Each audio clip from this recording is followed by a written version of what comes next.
Bonjour tout le monde, je vous remercie pour votre patience. Je sais qu'il est pénible d'attendre jusqu'à cette heure-ci. Je vais vous parler brièvement des plaies de la face. Certaines images peuvent heurter la sensibilité, mais il s'agit de maxillo, donc j'ai essayé d'en mettre quelques-unes pour documenter un peu la présentation. Alors nous allons parler des plaies de la face. Pourquoi j'ai choisi ce sujet? Parce que c'est un sujet c'est une pathologie très fréquente, c'est la plus fréquente. Ce sont des lésions qui ont un caractère impressionnant, elles peuvent être très hémorragiques, elles ont un impact psychosocial important. La prise en charge est très importante dès la réception du patient et il faut limiter au maximum les séquelles esthétiques et fonctionnelles. Alors on définit une plaie comme étant une effraction de la barrière cutanée par un agent vulnérant survenant par coupure, écrasement ou abrasion.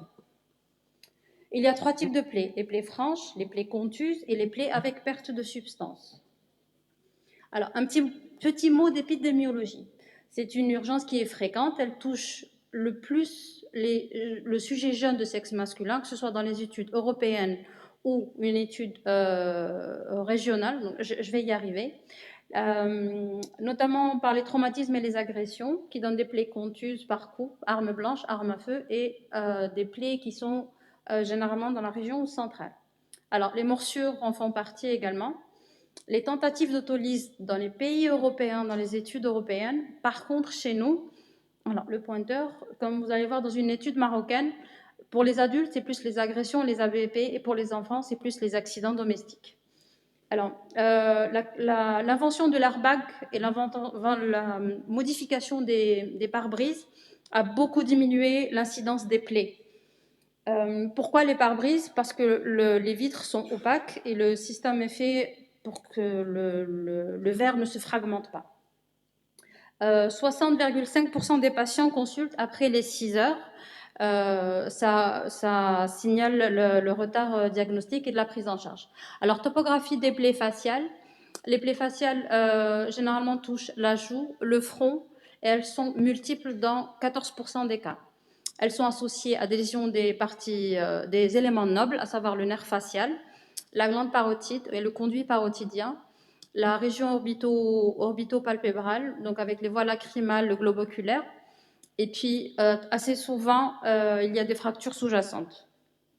Alors, quels sont les critères de gravité? On parle de plaies graves en cas de plaies transfixiantes, périorificielles, perpendiculaires aux lignes de tension, lignes de Langer, en cas de lésion d'organes nobles que j'ai cité plus haut, en cas de morsure et en cas de présence de corps étranger. Alors, les principes généraux, devant toute plaie de la face, il faut éliminer une urgence vitale. Il faut contrôler l'hémorragie et les voies aériennes supérieures. Les plaies de la face sont très hémorragiques, c'est très impressionnant. Il faut d'abord éliminer toute autre chose avant de les prendre en charge. Ensuite, il faut faire une anamnèse et un examen clinique qui doit être rigoureux. Il faut explorer la plaie chirurgicalement, nous allons le détailler. Il faut prendre en charge la plaie de façon médico-chirurgicale, on va le détailler, et puis faire un suivi au long cours. Première chose, lavage abondant. Lavage abondant. On ne répétera jamais assez. On a beau laver, c'est jamais suffisant. C'est pas moi qui le dis. Alors, sérum salé, bétadiné, oxygéné. Surtout pas d'alcool, ça brûle et c'est inutile. Deuxième chose, l'anesthésie. On peut infiltrer localement, on peut faire des blocs anesthésiques et on peut le faire sous anesthésie générale. Pour les plaies délabrantes, pour les enfants, pour les morsures ou en cas de risque septique majeur. Deuxième étape, il faut faire un deuxième lavage. Il faut champer, donc mettre en place les champs. Il faut procéder à une hémostase soigneuse. La face est très irriguée, donc saigne beaucoup. L'hémostase est très importante. Il faut faire un nettoyage et un parage de la plaie. Contrairement aux autres régions, au niveau de la face, le parage se fait de façon très économe, très économe. On n'enlève pas beaucoup, on essaie d'enlever un minimum. Mais le nettoyage est très important. Il y a toujours des débris de verre, de bois, de pierre, et les débris de pierre peuvent donner du tatouage. Et c'est un tatouage qui est permanent. Par la suite, on va procéder à une exploration chirurgicale qui est systématique, surtout si la plaie est profonde, confuse, contuse ou transfixiante. On va procéder par la suite à une suture qui doit être ajustée plan par plan. On peut suturer dans les 6 heures, voire jusqu'à 72 heures. Donc le délai de 6 heures n'est pas valable pour la face. Et enfin, il est possible de laisser en place un drainage pour les collections labiales, c'est étonnant parce que c'est petit, mais c'est important, ou parotidiennes, donc pour les collections salivaires. La prise en charge médicale ne vous apprend rien, une antibiothérapie, ne jamais oublier le tétanos, SAT, VAT, c'est très important, et puis le risque rabique pour les morsures, on va le voir rapidement, et le traitement symptomatique, les antidouleurs, c'est très important. Au niveau de la face, on déglutit, on parle, on s'exprime, on mange, si on a mal, on ne peut pas faire tout ça, et ça altère la qualité de vie. Bien sûr, la corticothérapie chez les enfants ou pour les lésions orbitopalpébrales sous couverture antibiotique. Les enfants font beaucoup d'œdème. Alors, selon la localisation, les plaies de la région génienne, on a soit des plaies du nerf facial, soit des plaies du canal de Sténon. Pas systématiquement, mais ce sont les plaies que nous devons rechercher.